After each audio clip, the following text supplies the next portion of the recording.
Welcome back to Radio Rothbard. This is Tho Bishop, joined, as always, by Ryan Macon, who in some ways is owning Twitter right now, thanks to some remarks from Congresswoman Marjorie Taylor Greene of Georgia, who has put in, at least for one news cycle, the topic of national divorce into the mainstream. This is a reminder that if you've not purchased yet your copy of Breaking Away, the case for radical decentralization in smaller polities. I think the subtitle might have a little extra to it. And if you do not have your copy yet, you need to get it at the Mises bookstore. And there is a promo code ROTHPOD, that's ROTHPOD, for a little bit of a discount there. The author of said book is, of course, our own Ryan McMakin. And Ryan, we are going to play a fun game today. This was my idea. We'll see if it works or not. Some entrepreneurial judgment here. Your mental health is far better than mine because you are only a casual Twitter observer, where I spend a little bit too much time at times on the Bird site. So we are going to play a fun game where we are going to go through tweets about a topic that you know very well. And we are going to start with Marjorie Taylor Greene's own remarks. And we'll comment on what she gets right, what she might get wrong at some points. If any, we'll open-ended here. But then afterwards, we're going to go after her haters. And we are going to read their remarks, including one from the daughter of our former Vice President, Liz Cheney, and get your takes on their takes, on Marjorie Taylor Greene's takes. So this is going to be Twitter's inception today here on Radio Rothbard. I feel Murray would approve if he was here. So Ryan, first and foremost, how are you doing, and how do you feel about this topic coming up from a relatively higher profile, even if at times for more, less for substance and more for sizzle? How does it feel kind of riding this wave of decentralization talk in Twitter? Yeah, it takes all kinds, right, to kind of get your message out. And obviously I am not a Marjorie Taylor Greene, like, core constituent type. I don't think I quite fit the bill of her most active supporters. However, hey, if she wants to popularize the idea of radical decentralization among her corner of the ideological spectrum, fine by me, because we got to colonize all parts of that spectrum. And she wants to do that part, go ahead. She should be pushing Breaking Away to her audience, of course. They should all read it. It's written at a sort of level where someone who doesn't read complex academic stuff can understand it. And so I actually know very little about Marjorie, but I do know that she back in 2021, she was saying stuff about secession too. So it is nice that a member of Congress, really regardless of who it is really pushing the idea, because it forces people to, even if they hate the idea, recognize that this is an idea that people have, and that you have to at least, accept that it exists. I mean, you just can't pretend it doesn't exist, which is, until a few years ago, was generally the attitude, right? Like, nobody thinks secession's a good idea. Quote unquote, we tried that in 1861. But after, like, Scotland started talking about secession, and of course Britain leaving the EU, you started to hear about all this stuff about, oh, you can deconstruct these states into their constituent parts. And I guess, oh yeah, it doesn't have anything to do with slavery either. And so the issue has just become more high profile in recent years. And now if members of Congress want to talk about it, that's great. And we'll help them. And what's interesting is that we're going to start off with kind of her first little tweet about it, which set the internet ablaze. And the next day, she actually put out a pretty thorough tweet thread. I'm not a big fan. You may not have noticed this yet, Ryan, but you can actually now go longer than the 240 character on it. And so, which I'm not a big fan of that feature. But so I'm flipping through here, and the show more buttons. Like there's a decent bits here, so I'll try to not make this too tedious for our listening audience. But we started off with a tweet from earlier this week on February 20th. We need a national divorce, said Marjorie Taylor Greene. We need to separate by red states and blue states and shrink the federal government. Everyone I talk to says this. From the sick and disgusting woke culture ideas shoved down our throats to the Democrats' traitorous America Last policies, we are done. kind of touching on, I think, a lot of frustration that I know I pick up in the last few years. But the more substantive one, why the left and right should consider a national divorce, not a civil war, but a legal agreement to separate our ideological and political disagreements by states while maintaining our legal union. Okay. Definition of irreconcilable differences. And so I guess starting off there, it almost sounds more like a soft secession. If we're maintaining our legal union, right? Something more, kind of federalist in a truer sense than an actual divorce per se. There's still an agreement, I guess, to deal with the kids or something like that. But here are her irreconcilable differences and what she sees as the benefits. And I'll kind of go one by one, and we'll kind of talk about your view on this. So her definition of irreconcilable differences: inability to agree on most things or on important things, which seems true. Tragically, I think we, the left and right, have reached irreconcilable differences. I'll speak for the right and say we are absolutely disgusted and fed up with the left cramming and forcing their ways on us and our children with no respect for our religion, faith, traditional values, and economic and government policy beliefs. Do you think that this itself is a reasonable justification for a soft secession, hard secession, a political dissolution, if there's not any sort of agreement on sort of core ideological points of agreement? Well, sure, because I think what it means is that, and I think what she's really describing is a situation where these people in this place have very different values, and they think we should live by their values, and the fact that we don't want to makes them hate us.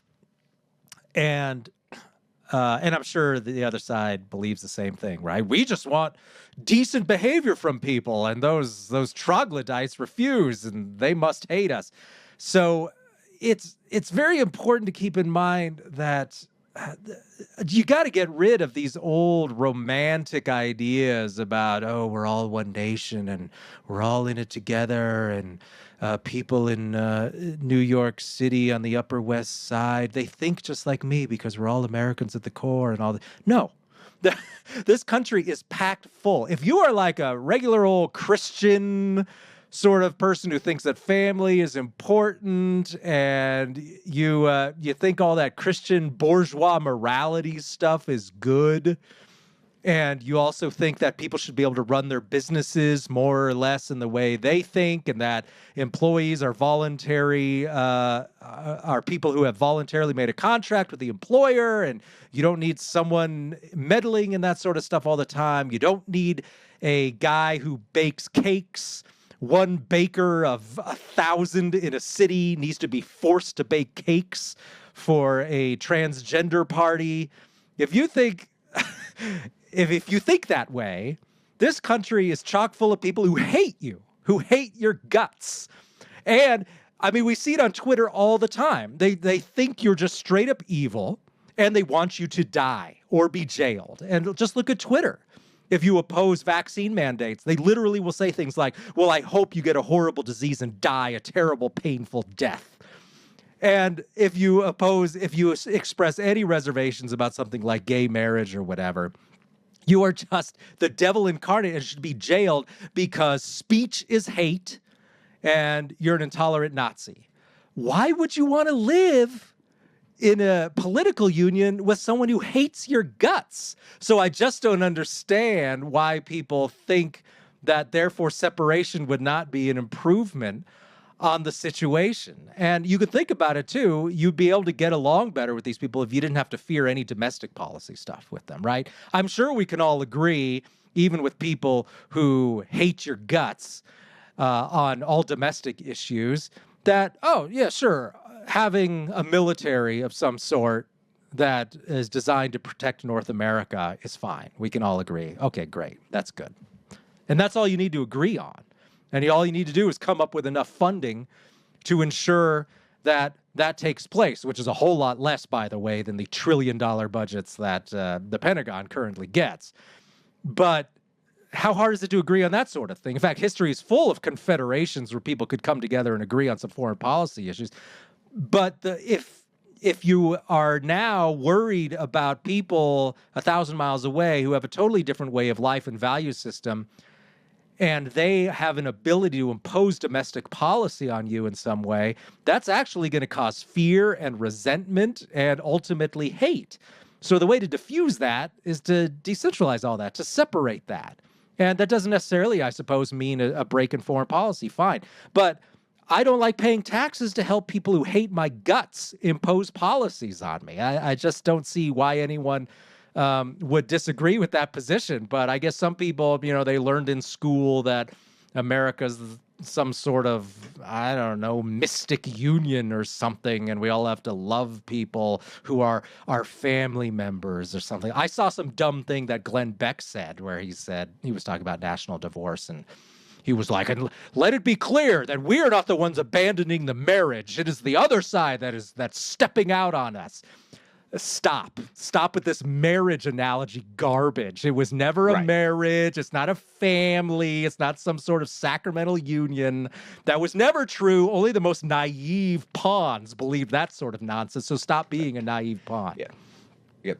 The president is not our daddy, like all that. But actually, some of the talk there about spending, she actually comes into this next. With our federal government in over $34 trillion in debt, and on the verge of default, clearly both left and right have proven that together they both aren't responsible with hardworking Americans' tax dollars. A national divorce would require a much smaller federal government with more power given to the states. Hence, we solve our debt and spending problems immediately. Reducing the federal government would be easy because states would be completely in control of things like education, trade and commerce, and communications to a much larger degree, and the federal government to a much smaller degree. Kind of a practical sort of argument there. And then I know that this kind of touches on some of the, I love that some of your articles, you've highlighted the work of Mark Thornton on the role that it's not simply state level government, but constituents within state legislatures that have a big impact on the cost of government per person. Things like that. That's why when California has a smaller state house than a New Hampshire state house, you get what we have in modern day California. But can you talk a little bit about the fiscal side of the fiscal arguments to national divorce? Well, one interesting aspect of, even if she's talking about soft separation, soft secession, whatever, let's talk about that a little bit, because something that I've mentioned on the site a couple of times, but it's never really been like in a thing of emphasis. But if you think about it, if the federal government becomes a foreign policy only entity, then you know what your federal taxes are for. And it ends this whole charade that we get constantly where, one side wants more spending on social benefits and the other side wants more spending on debate. Or on defense. So we're going to have this negotiation, and each side's gonna take a loss on their preferred spending, but the other side will get more spending. And it seems no matter what, one side always wants more spending on defense or whatever. One side always wants more spending on welfare. And you know what it always just means? It always just means more spending. And then they can always just say to you, well, we need more federal dollars so you can get those programs you want. What are those programs you want? Who knows? We'll decide once we get the money. And so what it means then is it can play both sides. So I give all of this money to the federal government. And by the way, if you're a taxpayer, most of your taxes goes to the federal government, overwhelmingly so. All right? Don't fall into that thing where people think that your state government is somehow oppressing you more. It's not. It's way impoverished compared to the amount of resources that the federal government steals from you year in, year out. So you give all that money to the feds, and then you think that it's going to go for defense spending or whatever. Oh, surprise, it's actually going to go to this other welfare program. Or you're a 30-year-old worker. Sorry, it's going to go to an 80-year-old retiree who lives in a mansion. That's what that money's going to be. You never know what it's going to be used for. You never know where it's going to go.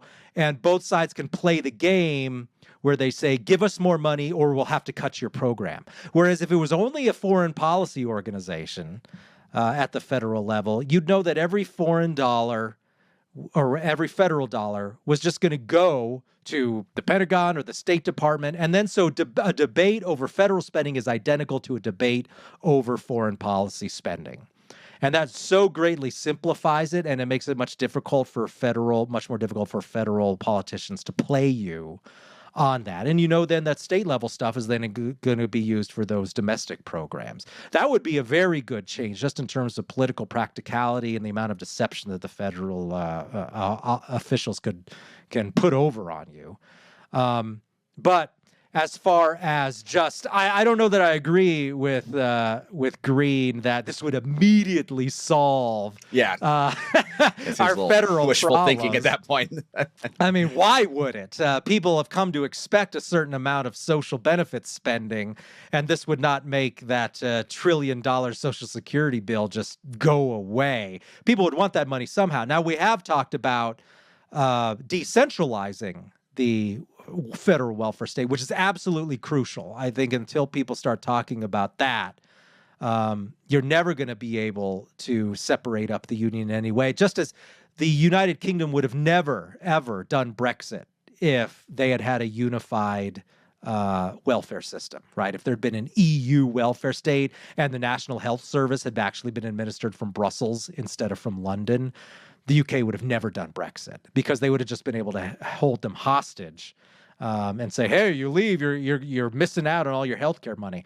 So I think that's the biggest sword of Damocles that feds like to hang over anyone who talks about secession is, well, we're not giving you any of your Social Security money if you leave. So they've got to figure out some way to prepare their population for, okay, we've got to replace the federal Social Security system. But again, even that's not going to make the high cost go away. All that does is then mean the states are going to have to deal with all of those spending issues that they couldn't before. Now, I do think that at the state level, it would be much more responsive in the sense that when you do run into real budget problems, you would actually cut spending, which never happens at the federal level because they just print more dollars. So I think it would save a little bit us from the pains of constant monetary inflation. That would be good by breaking up the federal government and reducing it a little bit. But it would just mean the states then would have to deal a lot more with social spending because no one's going to approve secession unless these states assure everybody that they're still going to get their checks in the mail. I mean, Grandpa is absolutely not going to sign off on secession unless he knows he's going to keep getting his free money transferred to him from, a 20-year-old current wage worker. So he needs to know that that's going to happen. So the fiscal issues aren't just like evaporating, but it does change the dynamic of power considerably. It changes the ability of the federal government to hold states hostage, to threaten states with loss of funding, and to basically boss states around using the power of federal dollars because the states are constantly stealing money, or the federal government's constantly stealing money from the states and then saying, well, we won't give it back to you unless you do what we want. So obviously you got to change that dynamic if you're hoping to make any sort of significant change in federal power. And if our listeners have not listened to the most recent episode of Human Action Podcast, or at least the one right before we recorded this one, on this episode of Radio Rothbard, Bob and Jeff go through the demographic economics and various social programs and things like that. Marjorie Taylor Greene's number of 34 trillion in debt is kind of missing a large story there. So I recommend that for anyone interested in kind of exploring the rabbit hole of the depressing state of social programs there and the disaster it means for a variety of things.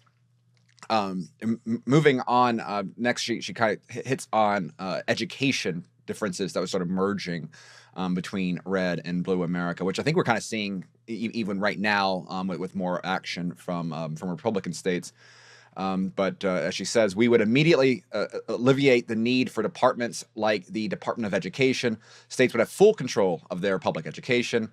Education would look different all over the country. In red states, there would be various degrees of more traditional public education, charter schools, homeschooling, technical training, and colleges and universities. Red states would likely ban all gender lies and confusing theories, drag queen story times, and LGBTQ indoctrinating teachers, and China's money and influence in our education, while blue states could have government-controlled gender transition schools. Red state schools would bring back prayer in school and require every student to stand for the national anthem and Pledge of Allegiance, while blue states would likely eliminate the anthem and pledge altogether and replace them with anthems and pledges to identify ideologies like the trans flag and Black Lives Matter. Perhaps some blue states would even likely have government-funded Antifa communist training schools. I mean, elected Democrats already support Antifa, so why not? Red states would ban biological males from all girls' women's sports and all girls' women's places of privacy. Red states would maintain the truth that there are only two genders and would require the biological identity of each person's gender on their identification, not how the person identifies. If you want gender identity on your legal records, you have to move to a blue state in order to be legally free to lie to yourself and others about your identity. So there's a lot of pack in there, but I think there is a core of truth. While I think it'd be curious to see what pledge you're doing in a post-American national force world. Pledging to the union for which it stands becomes a little interesting there. Indivisible. I do think there's something to be said, though. Indivisible. I do think there's something to be said, though, about a more decentralized educational network. There would be more, I think, positive. And I don't mean this in a more explicit overtones of perhaps religion. I mean, you could imagine Utah, for example, Utah schools perhaps being more explicitly Mormon within their public schooling. You could imagine parts of the country where there might be a more explicitly religious fervor. And so I do think there's something to be said that while her outline here on what red and blue state America would look like in the classroom is perhaps playing up to perhaps a little bit more of a Fox News audience. I do think there's some truths there that there would be some, I think, values pushed at the state and local level that perhaps have been restrained as part of the national education sort of system that kind of erodes regional differences and kind of cultural preferences there. Yeah, well, obviously, the Federal Department of Education has no reason to exist. I mean, I saw that Thomas Massey introduced legislation to just abolish it. It's one line. Fine. All it is an organization, a department that just basically launders money. It takes federal taxes and then it farms it out to school districts that do what the federal government wants them to do and therefore qualifies for federal grants and that sort of thing. I mean, obviously, state education has always been primarily the responsibility of either very local organizations, based on county level property taxes in my state. And they do get supplemental state funding, but it's clearly a state and local centered funding model. And yeah, there's some federal grants that come in, but you want to build a new school, you're doing a county level bond issue. I mean, that's just the way it is. And so the Federal Department of Education, useless, pointless. It exists as essentially a social policy department designed to encourage certain ideologies, certain views, certain. We can thank George W. Bush, of course, for No Child Left Behind, and where the federal government has decided this is the sort of curriculum that must be used, and so always just been a terrible idea. And it's never even gotten to the point where it's mostly a federal show. It's still, even to this day, primarily a state and local show. So it shouldn't even be like a concern, right? I mean, if you had some sort of radical decentralization in the U.S., you just get rid of federal education stuff. That wouldn't close a single school. And every school district would just continue doing its thing. And since it wouldn't have as much federal money extracted from it every year, it would have money to do that. Now you could say, oh, well, what about the poorer states in the United States? I always think New Mexico, Mississippi, West Virginia, right? Keep in mind that the poorest states in the United States have GDP per capita on a par with much of Southern Europe. So all these Europhile types are always telling, oh, look how wonderful Portugal is. They do such a great job with everything. It's clean. It's wonderful. There's no crime. There's the children are nice and educated and all that stuff. Well, there's more than enough money to do exactly the same thing in any state in America. And the same with all of Eastern Europe, right? Hungary, right? This is not a country full of illiterates. They have their own education system. They're on a par with the poorer states in the United States in terms of their output, their wealth that's available to them. So, okay, there's no reason then to believe that these poorer American states would just have completely no ability to have any sort of, say, healthcare safety net or education system, whatever. They already have sufficient resources that's on the same level as much of Europe. So let's just stop pretending that all of these states would collapse into chaos without extra federal money extracted from other more productive places. So that's just really a non-issue, and education is at the heart of that. Just get rid of any federal stuff. It's just completely unnecessary. And it's like even barely, if you look at the budget, it's not even that big. It's just there really to bully school districts into adopting more federal wish list items. I'm going to skip ahead. I'm just going to make only address one more point because she has some other things about national defense and policing and things like that. Again, the thread is worth reading if you're interested in the topic.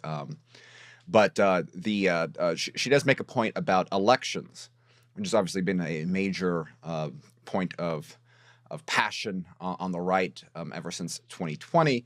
And I know we've talked about it a little bit, but she points out that we must not ignore how different elections would be between red states and blue states. In red states, they would likely pursue one-day elections with paper ballots and require voter ID with only the red state citizens or even red state taxpayers voting. I like that. Red states would not allow illegal aliens to vote, ballot harvesting, or mass mail-in ballots ripe for fraud, and could ban election machines altogether if they wanted to. And blue states would be free to allow illegal immigrants or illegal aliens from all over the world to vote freely and frequently in their elections like the D.C. City Council wants. Dead people could still vote. Criminals in jail could vote if blue states would even have jails or prisons anymore. Maybe blue states would let kids vote too. I mean, why not? If the left says children can chop off their genitals or breasts, surely the left would let them make permanent, important decisions like voting. She then highlights something that a California sheriff says.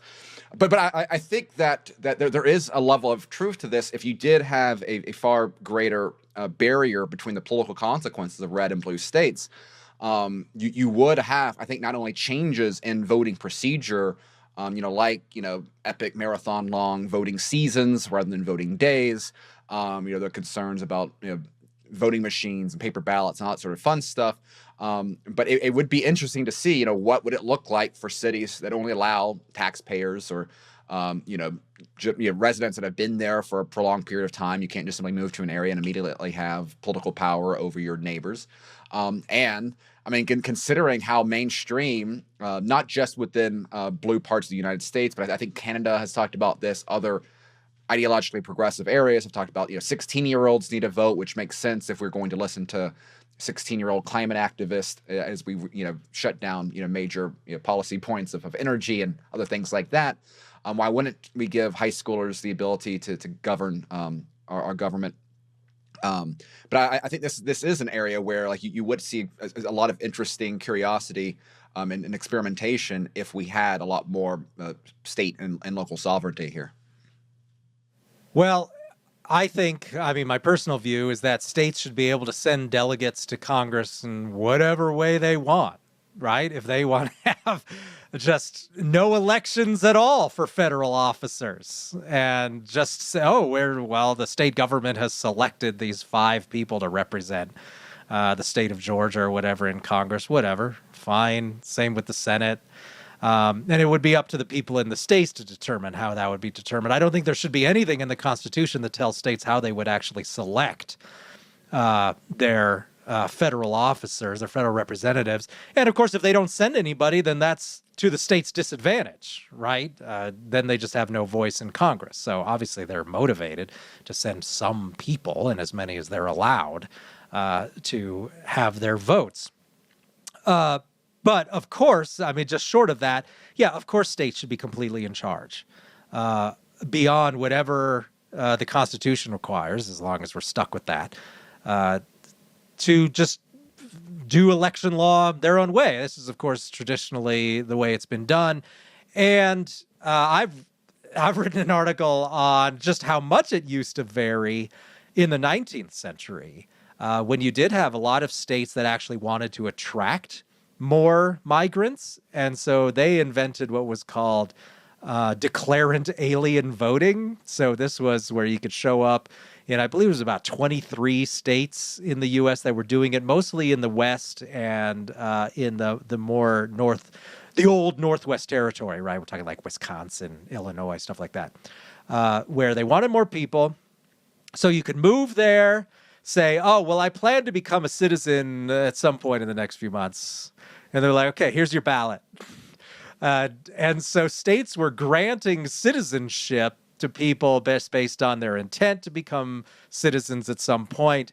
And then this raised the whole issue of, are you a citizen of your state or a citizen of the federal government? And in the 19th century, it actually worked de facto in reverse, where if the state gives you citizenship, well, I guess you're a citizen of the United States also, was essentially the way it worked. And so states actually were guiding naturalization policy on their own by determining who in their state was going to be naturalized and who wasn't. And the federal government just basically accepted from the state as to, oh, these are your citizens, fine, whatever. That was how it functioned when it was truly decentralized, as was the case in the 19th century, where states were determining what their voting policy was. They were determining how their elections were conducted, and it was all done at the state level. Now, of course, people who hate that idea would tell us that, oh, well, the only reason that states would have different voting policies is so that they can enslave people or deny the vote to racial minorities and stuff. But that's not the case in much of the country. So I've got 23 examples of how states were welcoming immigrants, many of whom were Hispanics, by the way. It wasn't just limited to German white people of that sort, who were able to vote just based on their declaration of citizenship. So you found very flexible standards throughout much of the country, and that was just the reality for much of that time. Yeah, there's no reason why that can't work. And of course, if you look at, say, 19th century confederations like the Swiss Confederation or earlier the Dutch Republic in the Dutch Golden Age, they had allotted representatives they could send to the federal diet, the parliament, whatever you want to call it, the Estates General. And they selected their locals. The cities were able to send people that they selected a representative of in certain districts. They then selected their representatives, and they sent them to essentially the legislature of the Confederation, and that's where they did their thing. There was no clear oversight. There was no centralized oversight of, oh, well, how did you allow these people to vote? Assuming they had popular elections at all, in some cases, which was not the case. And what were the rules, and when did you have your elections? Obviously, there had to be some coordination so that people would show up at the legislature. But beyond that, there just wasn't much coordination at all. And if you're just going to behave like a standard confederation, you don't need coordination among the states in terms of how the voting takes place. And if you don't trust people in a neighboring state to be decent human beings in terms of how they do their elections, well, then why do you want to be in a country with that person? I mean, this is the colonialist attitude, right? Oh, people, those Africans, they don't know how to do anything right, so they need the enlightened French and the enlightened British to tell them how to do everything. That's essentially the attitude on these states. Oh, these people don't know how to do enlightened policy, so we therefore need to maintain the right to send in the U.S. military or the FBI when they don't think the way we think they should do things. Okay, well, that's fine, but let's not deny that it's basically just this elitist idea where you think you should be able to boss other people around because they do things in the incorrect fashion. So that's the whole idea there.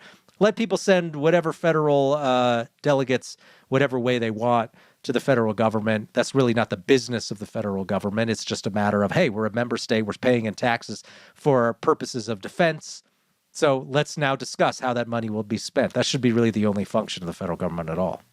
Ryan, after we're done recording, I'm going to put you in contact with a buddy of mine in Marjorie Taylor Greene's office so you can discuss the virtues of the Dutch Golden Age with her to help fortify her arguments in the future. I think that would be quite useful as she engages in this important battle. But you did bring up as well a point that Jeff Dice has made, as well as many on Twitter.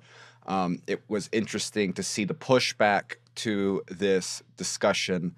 And we saw it in practice in terms of some of the responses from the left and some of the more astute commentators on the right acknowledging it. is that ultimately the pushback in the hostility, the very, very heated hostility from the left to this idea kind of is connected to this imperialistic energy, right? The idea that, we cannot allow, these poor trans kids in Florida to be the victims of this evil regime that wants to deprive them of their own identity, yada, yada, yada. Or we can't allow for the state of Alabama to impose more strict requirements on their voting, procedures in their state, or there very much is, I think, this imperialistic mentality that fuels so much of the hostility right now. And I think when anyone ever brings up this comment, I mean, you can even see it when Joe Biden was talking about how, my friends on the right talk about how, they need to keep their assault rifles, because, the blood of the tree of liberty is fueled by the help. What is it? It's the blood of patriots and tyrants. Yes. And basically, I mean, threatening going to war with people over this. This dynamic is, I think, so mainstream that they don't even really quite are aware of it. And so we're going to highlight some responses to it from a variety of different actors. We're going to get through a few before making this episode too long. But one, a friend of the show, one of our favorites, Liz Cheney. Let's go with the dumbest, most mid-wit response out there first.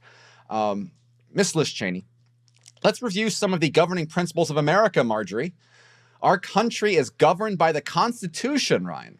You swore an oath to support and defend the Constitution. Secession is unconstitutional. No member of Congress should advocate secession, Marjorie. You can hear the shrill voice within it. So it is. What is your response to this is unconstitutional point, and should anyone that has sworn an oath to the Constitution talk about secession in a remotely positive way, Ryan?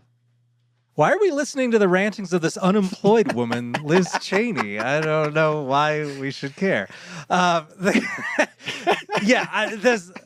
is secession unconstitutional? Because a federal judge in White versus Texas said so. That's it. That's not based on the text at all. The text is clear. It's not maintaining national unity, forcing states to stay in is not among the enumerated federal powers, and it's not among the powers prohibited to the states to leave. Also, 10th Amendment and 9th Amendment say, hey, if it's listed right here, you have other rights too, and those are all reserved to the states or to the people. So the legal argument was always correct that the people were saying, the 10th Amendment allows us to secede if we want to secede because it's nowhere prohibited in the Constitution. That's clear. And then it still wasn't settled until White versus Texas after the Civil War. Which, by the way, was this whole, we have it both ways, where you never actually left the Union, so you've always been part of the Union, Texas. So, by the way, we're going to militarily occupy Texas, but it never actually left the Union. I don't know how they ever explained that one away. It would seem that if you had always been part of the Union, military occupation of that part of the Union would be prohibited. But the courts, of course, they'll just invent whatever BS explanation they can. They're lawyers. Texas never left, but they were now going to fight a war against them, burn half of the country down. They were always part of America. We're burning down half of America. And now that I've mentioned all those things, secession's no good. Here, I've written it in my judicial ruling, which basically rewrites the Constitution. Okay, great. But there was no amendment that outlawed secession, and 10th Amendment still exists, as far as I can see. So it's not a real thing, Liz, this whole idea that secession is unconstitutional. It's unconstitutional in the sense that the people in charge, that the rulers of America think it is, mostly. So that's what matters. Federal judges say it's unconstitutional. People with the military controls say it's unconstitutional. So they'll gladly kill people to enforce that. Now, of course, would standard fighting people get behind them and kill their neighbors in the name of uniting the country? Polls actually show they wouldn't. I think polls that have shown that people who, even the polls that show that a majority of people are being against secession, show that approximately 5 to 10% of those people are actually willing to prevent secession. Because the question is, do you think secession's good? A majority will often say no. And then the next question is, well, would you be willing to fight a war to prevent secession? And then almost nobody says, well, yeah. Because who wants to fight and die for that? To keep Mississippi in the Union? That's insanity. Only like the most crazed people like Max Boot think that's a good idea.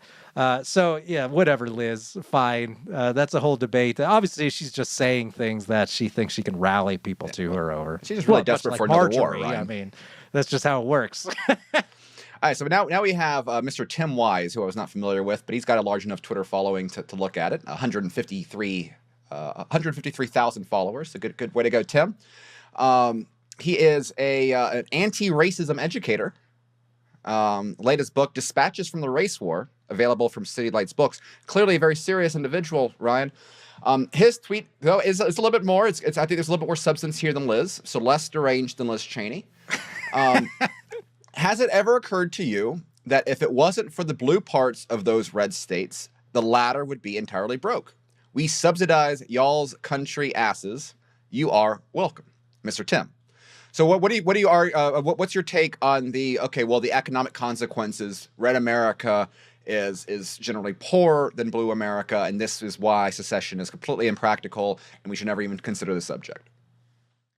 Well, that's not totally untrue in the sense of if you look at the blue states, they tend to have more cities, larger cities. And in spite of the fact that some red state sort of people think that cities are just filled with unemployed nobodies who are all on welfare.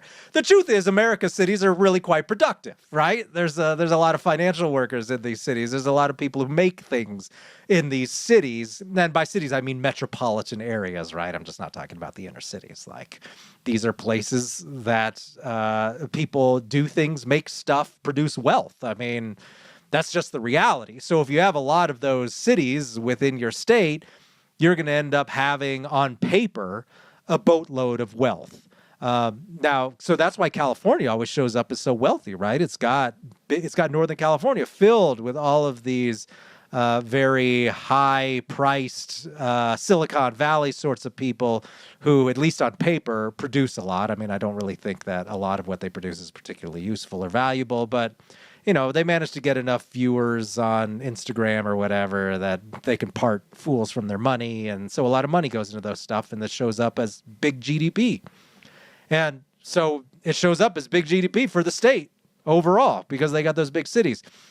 Agricultural areas, not nearly as productive, right? Agriculture is not especially productive in terms of dollar amounts, especially in colder areas where you're producing even like lower yield crops like alfalfa and stuff like that, or corn. So it's not going to show up as particularly productive, wealthy places. However, it's easy to overplay that distinction, this idea that the red states would be utterly broke without federal subsidies is just plain nonsense. It's just empirically untrue. I've run the analysis myself in terms of, okay, how much tax revenue is coming out of these states and how much is going back.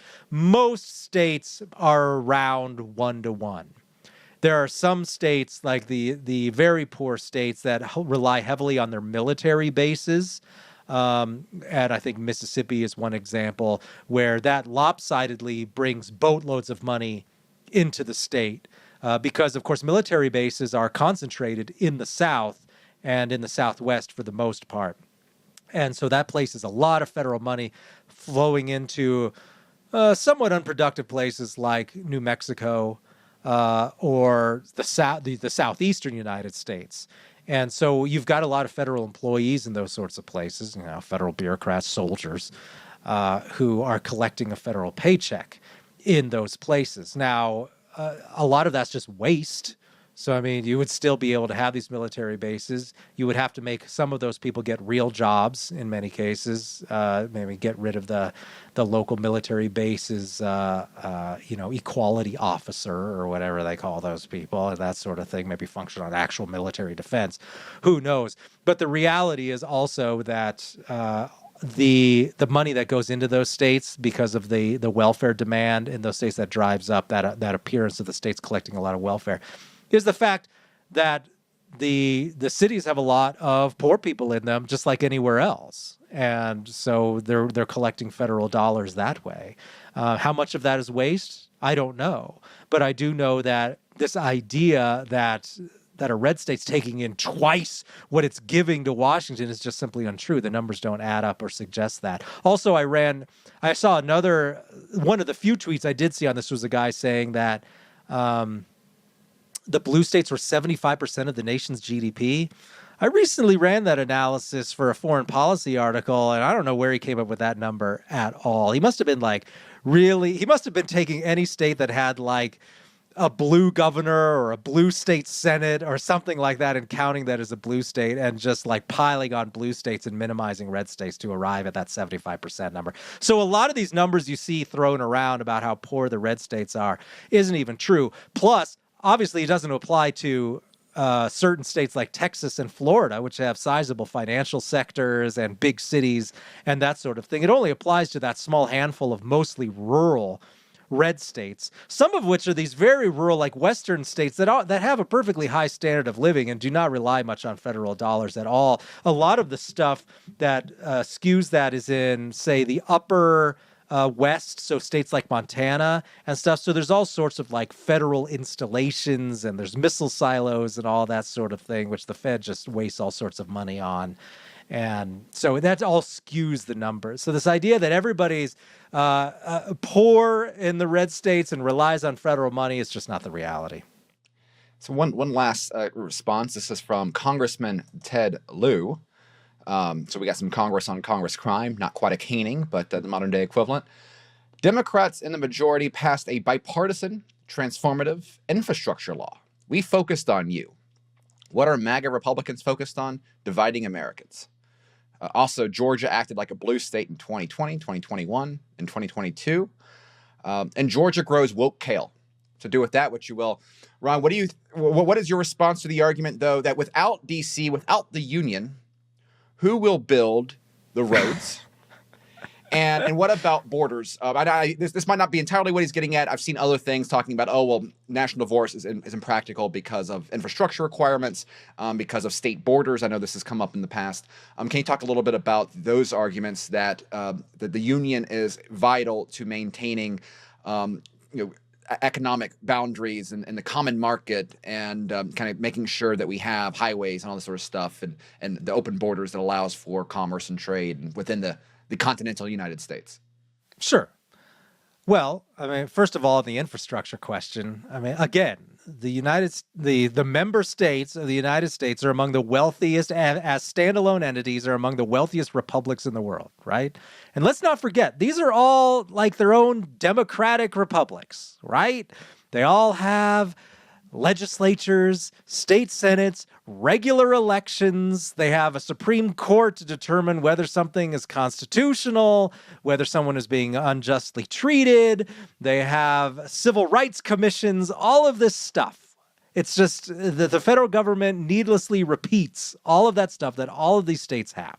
So let's stop acting like the member states of the United States are some sort of like private kingdom of a small number of individuals or something. These are at least as democratic as all of those countries that the United States tells us is the democracies of the world, right? In fact, most countries in the world, they have far more limited restrictions on who can vote. In terms of voter ID laws are much stricter in Europe than they are in the United States. And so all of that stuff about how, we got to worry about these countries, that these states, if we let them do their own thing, they won't even know how to build a road. They won't even know how to build a toll booth or a train track. I mean, what could these people possibly do on their own? Hey, look, if if the polls can figure out all of that stuff, then I'm sure that the Floridians can figure it out. I mean, come on.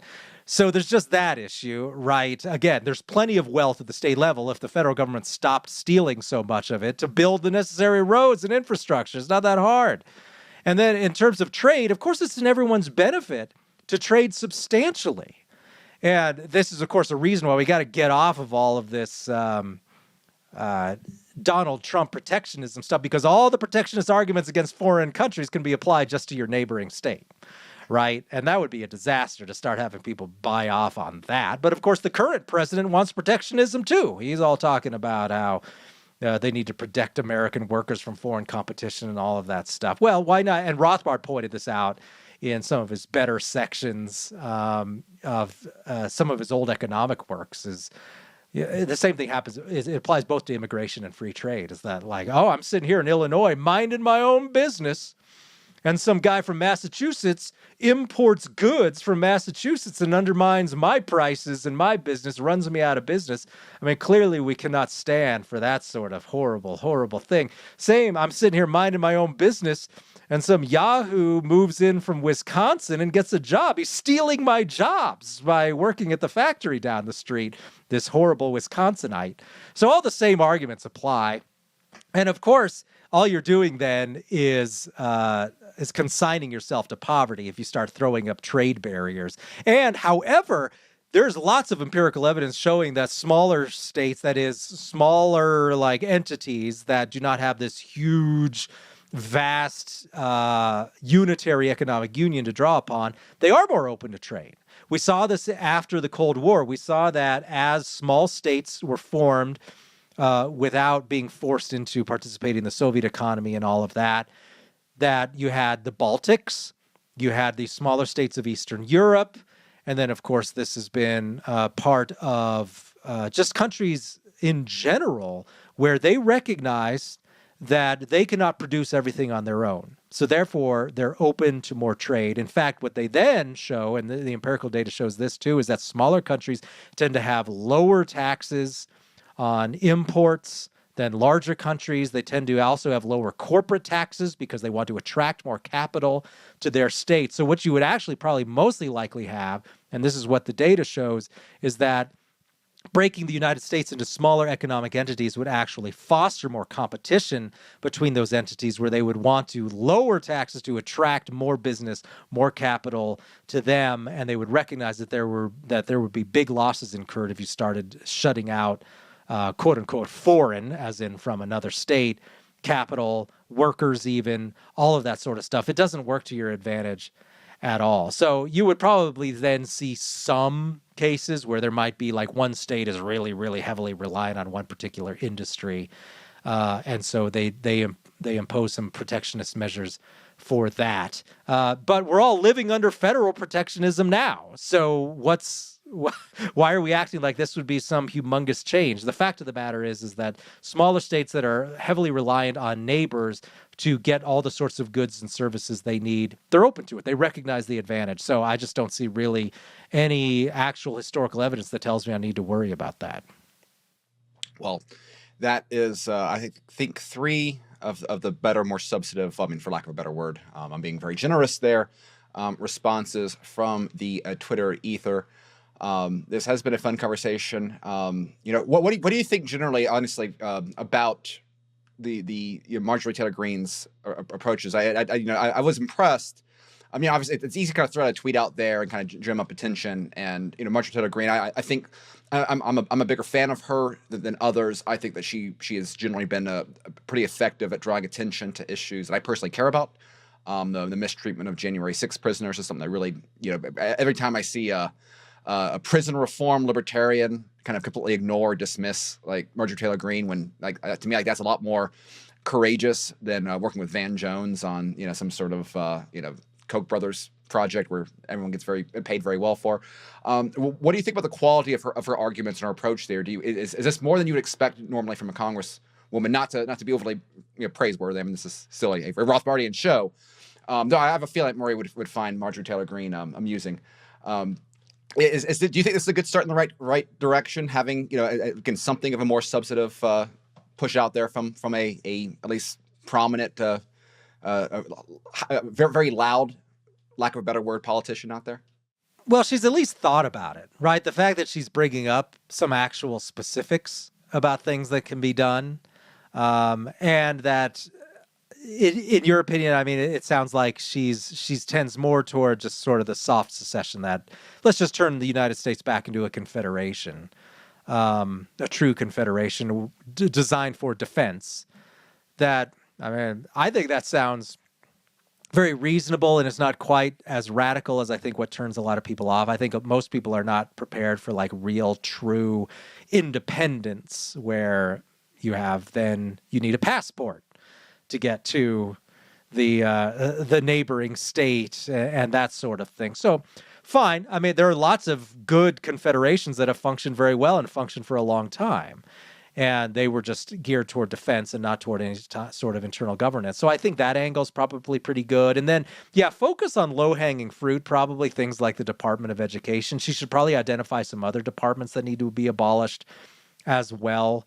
The Department of Transportation, you don't need that either. Europe has shown that obviously you can have independent states coordinate their transportation policies, their aviation policies, their train policies, all of that stuff. It works quite well. It doesn't require a federal government there to make that happen. They coordinated all that well before the EU became the more centralized thing that it is now. So, yeah, I think we could just continue to point to those things. I would think that she should probably see the irony of talking about the greatness of the Pledge of Allegiance if she's going to be talking about decentralizing the United States. I mean, that was just some scam from some 19th century socialist who wanted national unity. So probably dispense with that.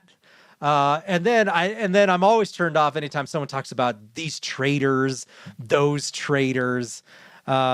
Treason doesn't exist, and there's certainly no such thing as treason against the federal government in any meaningful sense. I did a recent article on this, on seditious conspiracy, how that's a made-up crime that they only invented after the Civil War, that treason was never more than just those very closely well-defined, actually taking up arms sorts of crimes.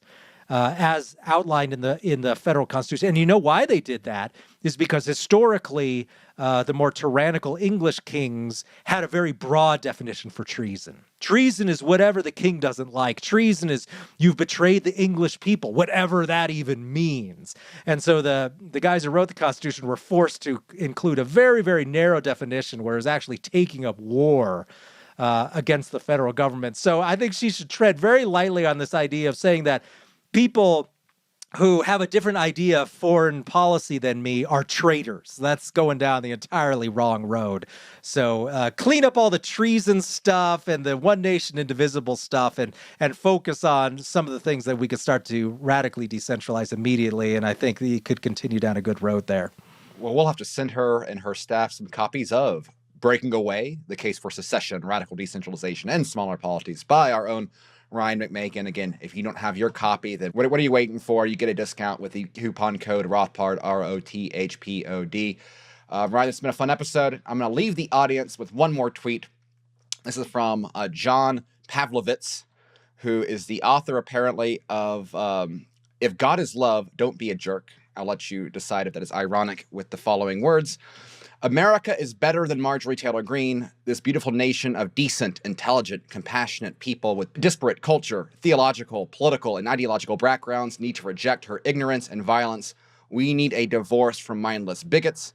Seems to me like that's an endorsement right there of national divorce, of breaking up from people politically, from people that you can't stand. And I think that is exactly the sort of mentality that's fueling the interest of this on both sides of the political aisle. So thank you, John, for helping make the case for national divorce.